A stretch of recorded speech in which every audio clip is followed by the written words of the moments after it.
Madame, Monsieur, bonjour.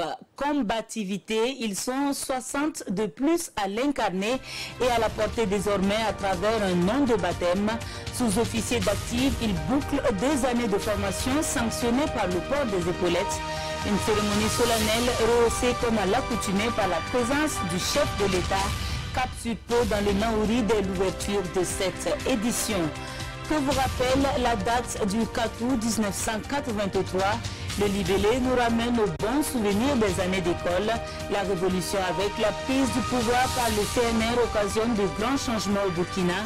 Les acquis pour la ville de Bobo sont décortiqués en cours d'édition.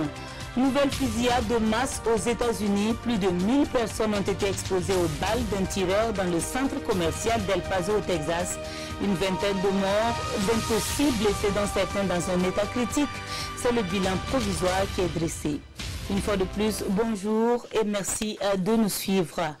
Une atmosphère de fierté dans un cérémonial en toute solennité. C'est le décor hier à l'Académie Georges Namono de Pau. 60 sous-officiers d'active en fin de formation ont reçu leurs épaulettes de sous-lieutenant des mains du chef de l'État. Des 60 impétrants issus de 12 nationalités, 45 sont burkinabés et 3 de la gente féminine. Ils portent désormais le nom de baptême Combativité. Retour en image sur l'événement avec Issa Kafando et Maïmouna Traoré. 60 hommes et femmes prêts à servir leur pays respectif. Ils sont de 12 nationalités ouest-africaines et sont là depuis le 23 septembre 2017 avec un même objectif, savoir pour commander. Et ce savoir, ces élèves officiers d'actifs l'ont acquis après 2 ans de formation. Désormais aguerris au métier des armes et aptes au commandement d'une section d'infanterie en temps de paix et de guerre, ils portent les épaulettes de sous-lieutenant. Nous avons connu des moments difficiles, mais jamais cela n'a entaché notre volonté d'être chaque jour une meilleure version de nous-mêmes. La volonté, l'esprit d'équipe, l'initiative, la discipline sont autant de valeurs qui ont toujours prévalu. Excellence, Monsieur le Président du Faso, distingués invités. Nous sortons de l'Académie militaire Georges Namono, pétris de savoir, d'honneur, de dignité et de dévouement pour la cause de nos nations perspectives, de nos patries respectives et ce, jusqu'au sacrifice suprême. Nous prêterons main forte aux troupes déjà au front et qui engrangent des victoires que nous saluons et dont nous comptons amplifier la portée dans cette lutte contre le terrorisme qui menace la stabilité de nos pays. Des pas qui rassurent, des pas de la maîtrise de soi, cette 18e promotion, selon les encadreurs, a fait preuve de courage et de ténacité au cours de la formation. Elle prend pour nom de baptême Combativité. C'est en même temps un nom d'engagement, un nom d'abnégation par rapport aux défis majeurs que nous avons à relever au Burkina Faso et dans les pays de G5, qui est la lutte contre le terrorisme. Nous souhaitons à chacune et à chacun de ces sous-lieutenants d'avoir une bonne carrière militaire, d'avoir une attitude républicaine partout où ils seront et de pouvoir contribuer à la défense de la patrie. Le commandement de l'école a saisi l'occasion pour attirer l'attention de la hiérarchie sur certaines difficultés. Des difficultés qui trouveront solution, rassure le chef suprême des forces armées nationales. Ça fait la 2e fois qu'au niveau de l'académie, on a parlé de la question du bus, mais je prends l'engagement que ce sera quelque chose qui sera réglé avant la sortie de la prochaine promotion. Et également, il y a la question du mur de clôture qui est quand même une nécessité. J'ai demandé au ministre de la Défense de prendre l'ensemble des dispositions pour que nous puissions construire ce mur et sécuriser un peu plus cette académie. Donc c'est pour dire que les vœux ont été entendus et nous travaillerons à les exaucer. Grand salut au chef de l'État, transmission du flambeau à la 19e promotion, dernier balutage. Cette cérémonie de sortie de promotion s'est déroulée dans la pure tradition militaire. C'est autour d'un dîner avec les chefs de l'État qu'ils ont reçu les diplômes de fin de formation.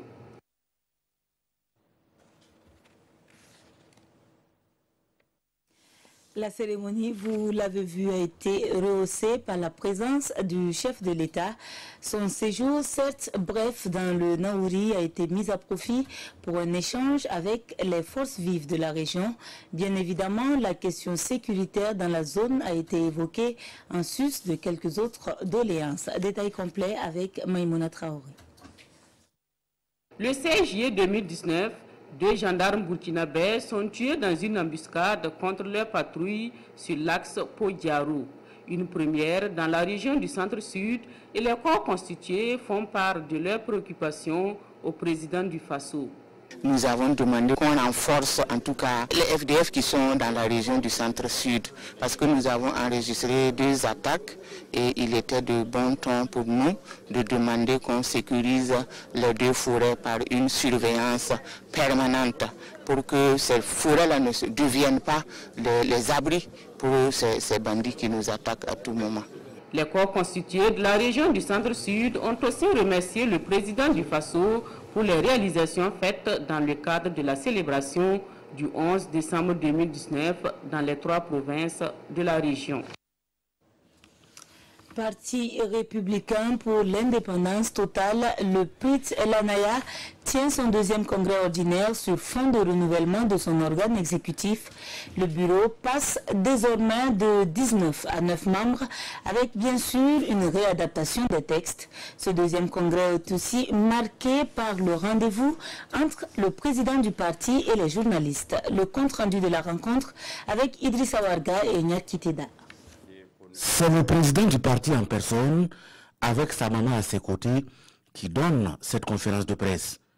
La tenue du congrès, la veille du 4 août, n'est pas fortuite, indique le fondateur du PRIT Lanaya. Le Parti républicain pour l'indépendance totale marque ainsi une halte pour faire entendre sa pensée. Une pensée fidèle à la révolution d'août 1983, dont ce dimanche marque le 36e anniversaire. Une occasion alors pour El Hadji Mamadou Kabré de jeter un regard sur la situation nationale. La situation inquiète le peuple burkinabé, mais il fonde tout de même l'espoir sur les conclusions du dialogue politique pour inverser la tendance. Le dialogue politique tenu du 15 au 22 juillet 2019 entre les 2 blocs politiques permettra entre autres une accalmie des attaques terroristes, le respect du calendrier électoral et une cohésion quelque peu circonstancielle des politiques. Le dialogue politique doit être une référence pour toute la classe politique burkinabé et non au profit seulement des baobabs. Mamadou Kabré demeure convaincu, comme d'ailleurs tous les autres acteurs de la vie politique, que le salut du Burkina Faso viendrait de la réconciliation nationale. Une réconciliation conditionnée par toute la lumière sur le dossier Thomas Sankara. Nous voudrions prêcher pour notre chapelle politique. Il s'agit de la réconciliation nationale avec, pour notre part, le dossier Thomas Sankara.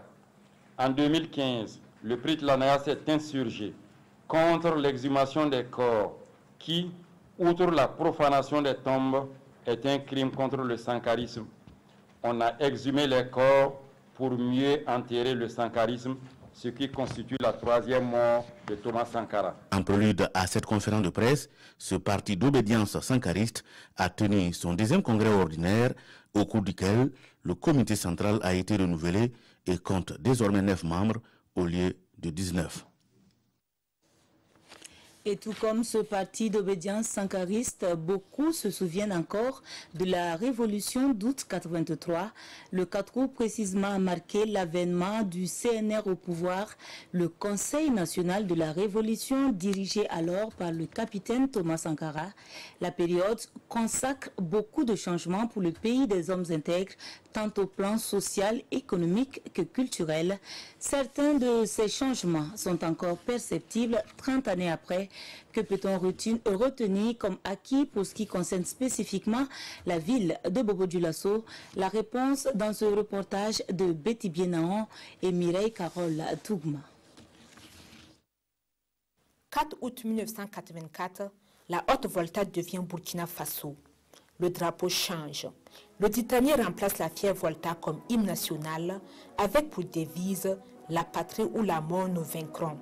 Ce sont là des acquis de la révolution démocratique et populaire. Une révolution instaurée par le capitaine Thomas Sankara et ses camarades du CNR le Conseil national de la Révolution, d'août 83 à octobre 87. 32 ans après, les effets de cette révolution sont toujours perceptibles. Les acquis les plus importants, c'est surtout l'éveil des consciences en matière politique.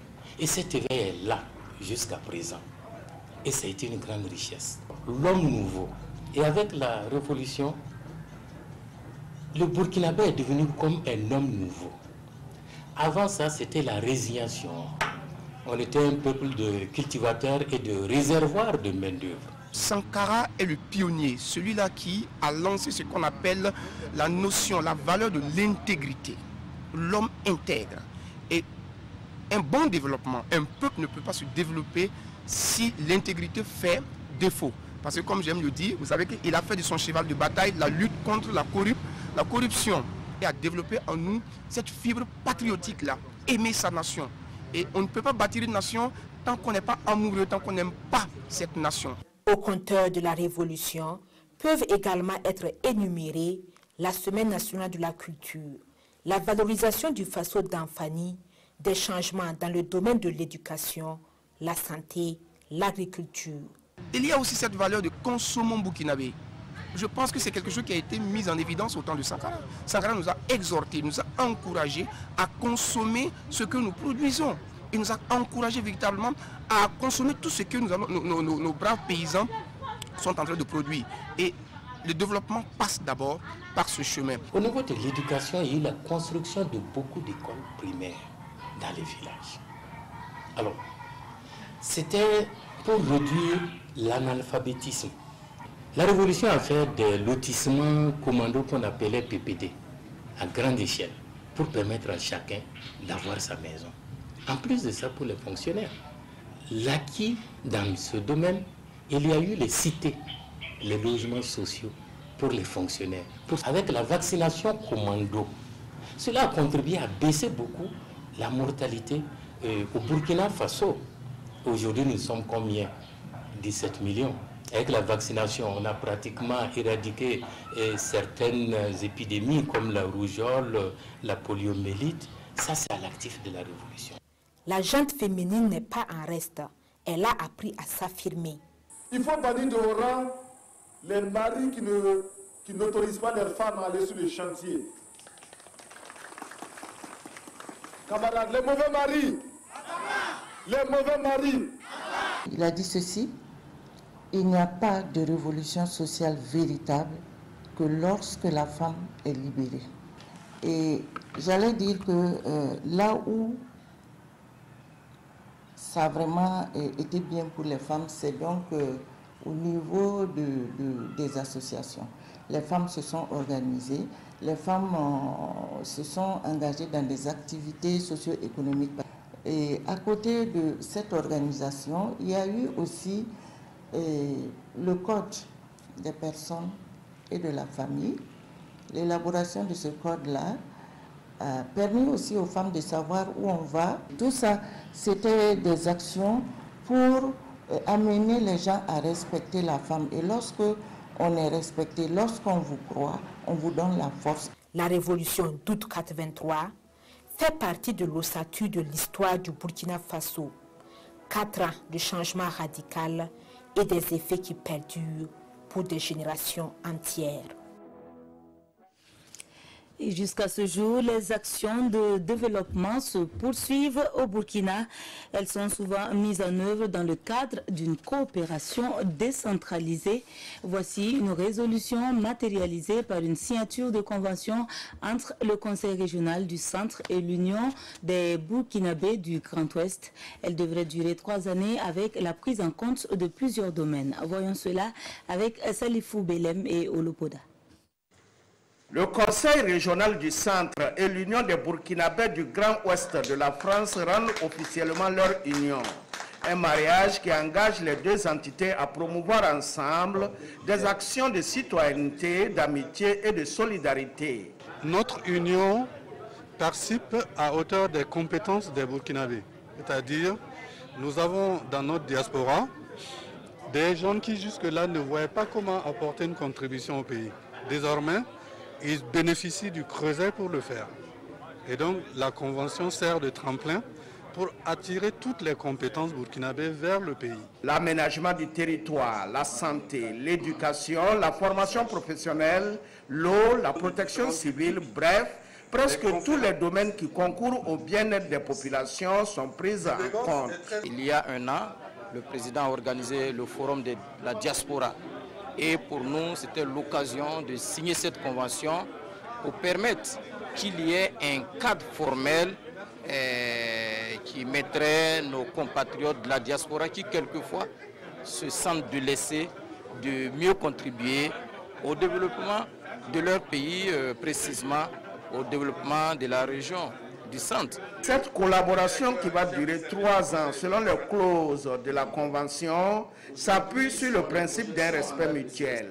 Et au-delà de cette coopération décentralisée, c'est l'attachement des Burkinabés de l'extérieur qui s'exprime ici.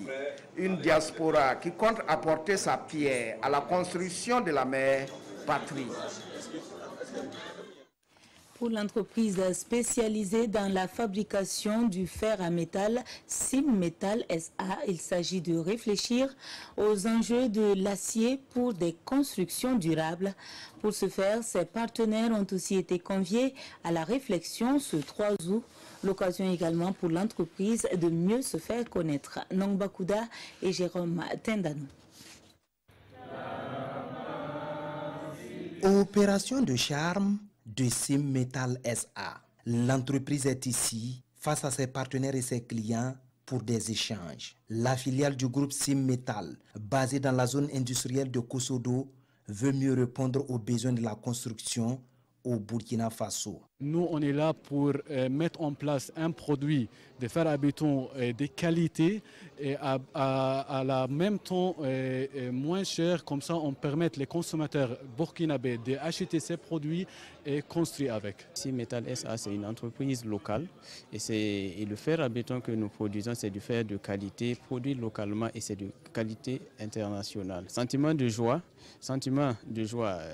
de contribuer en tout cas à l'essor économique et le développement du Burkina Faso. Exposé, présentation, échange sur l'ensemble de ces produits, les partenaires savent désormais à quoi s'en tenir. Ça permet à nous techniciens de poser des questions, de mieux connaître le produit et de pouvoir l'utiliser dans nos calculs, dans nos contrôles. Ce workshop est vraiment la bienvenue parce que ça permet encore une fois de donner l'information et l'information juste aux consommateurs. Parce que c'est le genre d'initiative qu'il faut pour permettre aux consommateurs de se situer et pouvoir faire le choix. À l'issue de cette rencontre, Simmetal SA annonce la production d'autres produits tels les tubes, les tôles, pour davantage prendre en compte les besoins de la construction au Burkina. La théorie de l'infini dimensionnel, elle est toute nouvelle en mathématiques et c'est la découverte du Burkinabé Silver Salga. C'est une formule qui permettrait de résoudre des équations mathématiques jusque-là restées sans solution. La théorie de l'infini dimensionnel apprise et maîtrisée peut-être avec Vincent Kendrobego. Silver Salga, l'homme qui veut résoudre toutes les équations mathématiques qui de tous les temps sont restées sans solution. Exemple, diviser un nombre par 0. Du primaire à l'université, la réponse reste invariable. C'est de l'impossible ou absurde. Et pourtant, on ne peut pas diviser un nombre par 0 selon la science actuelle. Quand ils ne peuvent pas dire qu'ils ne peuvent pas démontrer, ils disent que c'est impossible. Non, mais la nature ne connaît pas l'impossible. C'est bel et bien possible. C'est parce que la science actuelle est limitée. Et moi, j'apporte cette innovation avec la théorie de l'infinité dimensionnelle pour résoudre ces blocages scientifiques séculaires. Théorie de l'infinité dimensionnelle, c'est la nouvelle trouvaille du jeune chercheur burkinabé.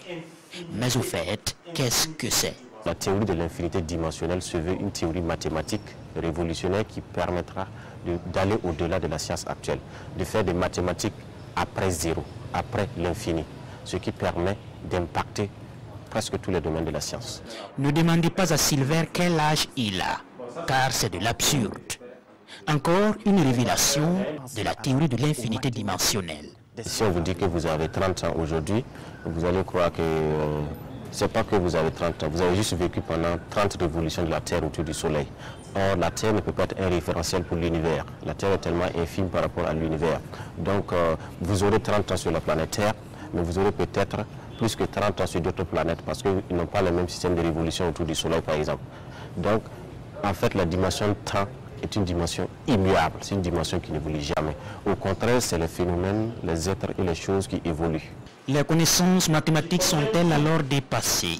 En tout cas, pour lui, il faudra redécouvrir la science et ses formules. On ne peut pas continuer à citer des Thalès, des Pythagore ou je ne sais quelle science de 2000 ou 5000 ans avant. Non, il faut qu'on innove, il faut qu'on fasse la science pour le 10e millénaire. Il ne faut pas que l'on continue à réciter les gens, à être des perroquets de la science. Donc, cette théorie de l'infinité dimensionnelle, j'ai encore apporté d'autres innovations mathématiques comme les partitions vidiques. Les partitions vidiques du réel. C'est-à-dire qu'à partir d'un réel, on peut avoir d'autres réels. On ne peut plus se limiter à compter de 0 à 9. Il y a d'autres réels qui viennent après. À l'université Joseph Kizerbo de Ouagadougou, Silver Salga présente et explique sa nouvelle théorie devant un public curieux d'en savoir davantage. Finalement, à quoi égale 10 divisé par 0? 10 divisé par 0, il va toujours rester 10. Maintenant affecté à un coefficient qu'on appelle le coefficient transformatoire universel. Notre cours de mathématiques s'arrête là, avant de perdre les pédales. Voilà donc qui est expliqué en français facile par Vincent Kenrobego. Et dans un tout autre registre, ils sont hommes d'affaires et ils ont choisi de faire de leur atout un moyen d'expansion de l'évangile. Ils sont d'ailleurs appelés hommes d'affaires du plein évangile et tiennent chaque année une convention nationale. La 10e s'est tenue du 1er au 3 août dernier à Ouagadougou autour du thème « Vous avez tout ». Le compte rendu avec Aras Mané Badini et Pascal Akane. La foi, une richesse pour ces hommes d'affaires du plein évangile. Pour cette convention, ils ont choisi de réfléchir sur la question. Vous avez tout. C'est le thème de cette 10e convention. Cadre d'échange et de partage, cette convention a 72 heures pour décortiquer ce thème. Nous avons tout en Jésus-Christ, notre Seigneur, parce que sans lui, nous ne pouvons rien faire, comme sa parole le dit. Et c'est sur lui que nous nous appuyons et en lui, nous avons toutes choses. Il y a quelques sous-thèmes comme par exemple le foule, donc la communauté et l'église. Il y a le sous-thème briser les liens. Il y a aussi le sous-thème le chrétien, son influence dans son église. Cette rencontre des hommes d'affaires est également un cadre de prière. Et comme l'impose l'actualité, ils vont prier pour la paix et la sécurité au Burkina Faso et dans la sous-région. C'est aussi l'invite de la patronne de la cérémonie pour qui la seule façon de vaincre les forces du mal reste la prière. Les membres de la Convention puissent s'engager davantage avec le Seigneur, qu'ils puissent impacter la société, non seulement burkinabé, mais la région Afrique. La communauté des hommes d'affaires du plein évangile est présente dans 160 pays à travers le monde. Son ambition, à apporter l'évangile dans le monde des affaires. Chrétienne également, elle est une ONG qui a vocation à sortir les enfants de la pauvreté sous toutes ses formes. Ses partenaires de travail sont essentiellement les églises. Et pour la 2e année consécutive, Compassion Burkina organise la cérémonie de sortie de promotion de ses impétrants. Pour cette année, 76 au total ont bénéficié de la formation. Isiaka Ouedraogo et Abdelaziz Yagibou. Ils sont 76 impétrants. Après plusieurs années de formation, ils sont désormais prêts à voler de leurs propres ailes. Il s'agit de la 2e promotion de jeunes jadis en situation difficile, trouvée par l'ONG Compassion Burkina. Timothée, c'est le nom de baptême de cette promotion. La formation s'est bien passée. On rend grâce à Dieu. Nous les avons suivis, nous les avons écoutés. Et grâce à leurs conseils, nous sommes différents, nous sommes des modèles pour notre société et nous leur sommes infiniment reconnaissants. À la formation, on rend grâce. Présente dans 12 régions du Burkina, Compassion Burkina est en partenariat avec 343 églises et soutient 95 000 personnes. Elle vient en aide aux enfants défavorables à travers des prises en charge scolaires, sanitaires et des formations professionnelles. Elles ont eu une formation professionnelle, mais maintenant il faut rentabiliser cela, donc en évitant les comportements à risque. Réellement, je pense également que pour le privilège qu'ils ont eu d'avoir été accompagnés, ils doivent aussi donner à d'autres autour d'eux les formations qu'ils ont reçues. Ce n'est pas tous les enfants qui ont bénéficié de ça. Donc s'ils peuvent aussi former d'autres gens, Compassion Internationale ne va pas pouvoir accueillir tous les enfants, même s'ils ont 95 000 enfants actuellement, c'est pour tout le Burkina. Nous avons un curriculum qui couvre 4 aspects. L'aspect physique, l'aspect socio-émotionnel, l'aspect cognitif et l'aspect spirituel. Donc les jeunes reçoivent des formations dans tous ces aspects lorsqu'ils viennent au centre de développement pour enfants. Donc nous voulons que ces jeunes qui passent dans ce programme, au sortir du programme, sachent faire quelque chose de leur dit droit. Pas seulement être des diplômés, mais être des personnes, des jeunes qui peuvent contribuer de façon effective au développement du pays. Des conseils ont été prodigués aux lauréats en vue d'une meilleure insertion dans la vie active. Le Texas porte le deuil des habitants d'El Paso. Une nouvelle fusillade au centre commercial de la dite ville a fait au moins 20 morts et autant de blessés. C'est dans un centre commercial comptant au moins 1000 personnes que le tireur a ouvert le feu.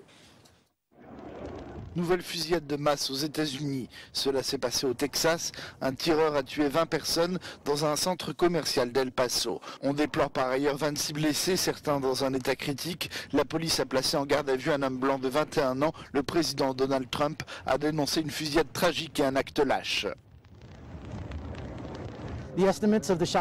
On estime qu'il y avait entre 1000 et 3000 personnes qui faisaient leurs courses au Walmart et il y avait une centaine d'employés. C'est la rentrée scolaire et le Walmart faisait le plein quand la fusillade a éclaté.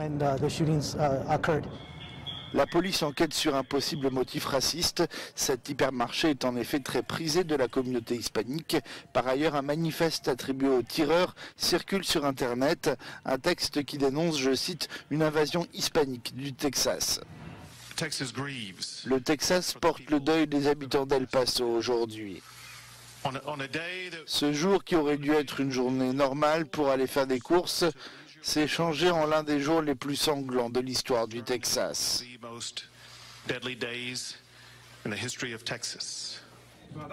Les habitants d'El Paso ont répondu à un appel à donner leur sang pour les blessés. Cette tuerie est la 250e depuis le début de l'année, ayant touché 4 personnes ou plus.